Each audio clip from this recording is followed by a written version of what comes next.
And he said, no, Bruce, no, no. And I was like, no, I heard it. And that was a lesson for me. He and the mom and dad will call him things, terms of affection. See, it's not the word that's necessarily said. It's what's behind that word. It's where that word comes from. And so his father and mom did that for him. I saw that growing up.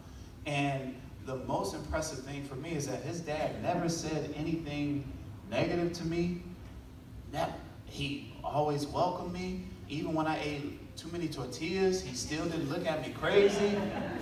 Mira, comiendo mucho, huh? He didn't do that.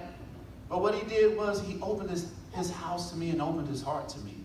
And this was one of the hardest working men that I knew. So when I think of Father's Day, I think of my best friend's father, Senor Pacheco. Proud of that man. That man got up every morning at 4 in the morning and drove out to a field in Fresno and picked grapes or whatever was in season. Now see that term pickers, I heard it in that movie McFarlane. How many of you all seen that movie McFarlane? That was a great movie. It's close to Fresno, very close. And so when I heard that term, I got emotional. Started shedding some tears because picker, a lot of folks in San Antonio hadn't heard that before. And it just shows me where we are failing to continue the process of talking about the things that our ancestors did. If I'm Mexican, I'm telling everybody we run this. We built Texas, we built California, we built Arizona. See, that's that education I talk about that doesn't happen in school. You know, so many kids don't even understand that this was part of Mexico. Why do you think we have the names? So many different places, whether it's Arizona, California, or Texas, Los Angeles. Like, really? Oh, that sounds very English. Why everything start with a La Cienega? What? No, it doesn't. That's not English. It is English, especially the way we say it with that nice English accent. El Barrio. And so, these are things that you have to understand. Fathers, we are to be proud of, especially talking about cultural things, being examples. I don't talk to my kids about me in basketball. I don't want that to be what my life is all about to them. I want them at the end of the day to say, you know what? Yeah, I know my dad, he may have got on me for different things, but he was a man of character more than anything else. And so, you know, I have these examples I think about when it comes to parenting that I never knew. You know, I had a father that would come in and out of my life, in and out of my world. And it hurt. It hurt because, as I was saying earlier, that as a kid, you look up to your dad. You look up to your mom. Your mom is that no matter what goes wrong at school or in a game or whatever, you see a kid go to their mom, and the mom's like, come on, baby, come on. Come on, yeah.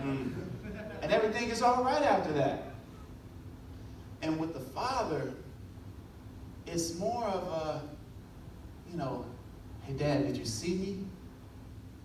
Did you see what took place? You know, I talk about how, fathers, we need to allow our kids to see us cry. We need, that's a necessity, because it's nothing worse than when I see young kids bottled up with so much emotion, but they don't know how to let it out. I thank God to this day that I've been able to deal with certain things where there was a time I had so much anger, I couldn't cry. I just couldn't. I knew certain moments that I should be crying right now. But I wasn't able to. My emotions, my anger would not allow my emotions to allow that to happen. I have so many different examples of so many different things. But I'll say this. I talk about, you know, my second born. My son had a race, a bicycle race. It's called the Tour of the Academy. They raced bike around the school. Well, they didn't do it at the school, they did it at the park. And so we're about 10 days before the race. My son didn't know how to ride a bike. And we spent that time, the week before the race, we spent that time, I didn't realize, bikes are a lot further down for a tall guy and for some of the other fellas that don't have what the tall guys have. So I'm up and down the street like this. Let's go, and let's go. And I kid you not, after a while, I'm like, oh, goodness. You know, when you see those parents, yeah, that's my boy. I taught him that. You don't realize what goes in. It's not an easy task. But anything that's worth something in life, it's never going to be easy. It's going to take some grit, some grind, some stuff you just never expected. And so here it is, we're going. And I let go, and I see him do the wibble wobble, and then bam, hit the ground. Now, I didn't, ay, niño. No, I didn't do that. No, he got right back up with his helmet. I don't get that. When I grew up, it wasn't about no helmets and riding bikes. I'm not talking about riding in the traffic. Just, we in the neighborhood. Older folks live in my neighborhood, so okay, so he gets back up and he goes again, and he's getting a little further now. I'm watching, I'm even filming a little bit, and bam. I'm like, ooh, we gotta work on those landings. And it's kind of hard, son. But he get back up and he goes again. Now, I want you to understand that there are so many lessons taking place right there.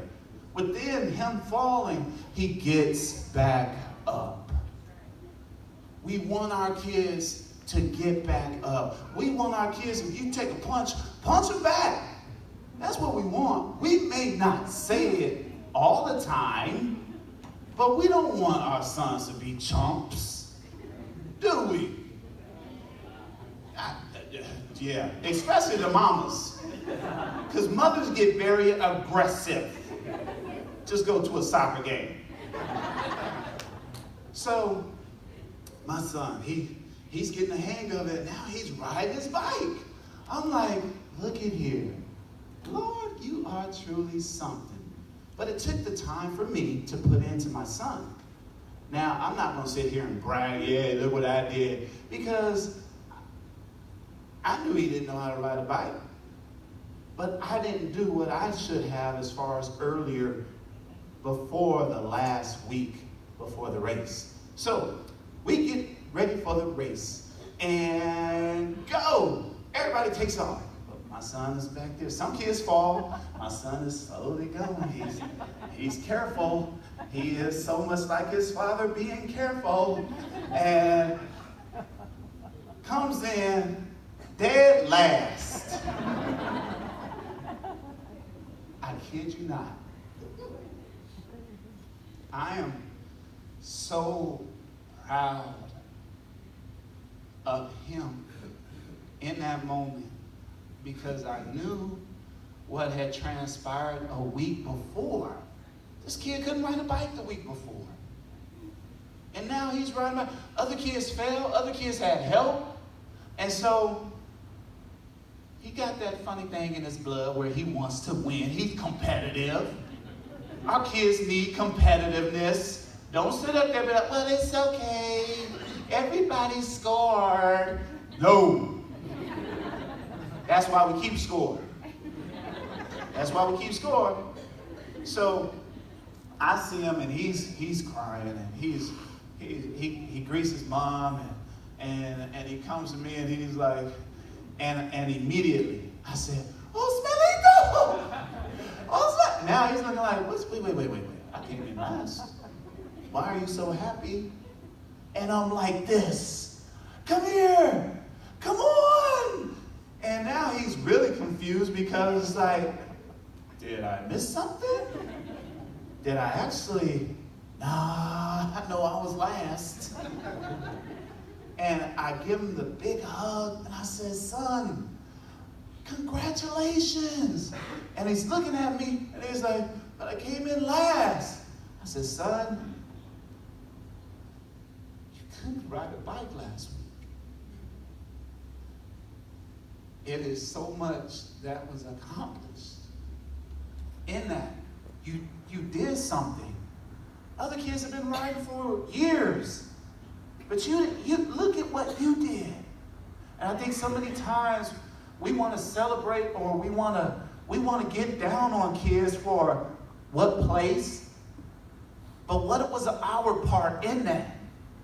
Did we spend time with our kids as we should have? Did we do the things necessary to help them? And so as I'm saying these things to him, hey, you weren't riding a bike last week, son. This is tremendous. He changes his attitude. That's the part of being a father. We can change your attitudes through how we speak things to them. And so as I'm saying those things, his attitude changes just like that. Probably can't have some gum. That's when I knew things would be all right with him. Can I have some gum? Oh, can I have another piece for my friend? He's crying.